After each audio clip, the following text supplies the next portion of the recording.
It's funny from this angle, laying kind of on my back.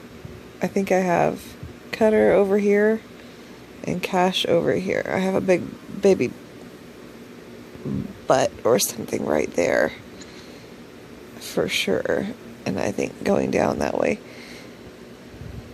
Cutter has the hiccups this morning. They may be starting to go away, but they're both waking up, both of the baby birds.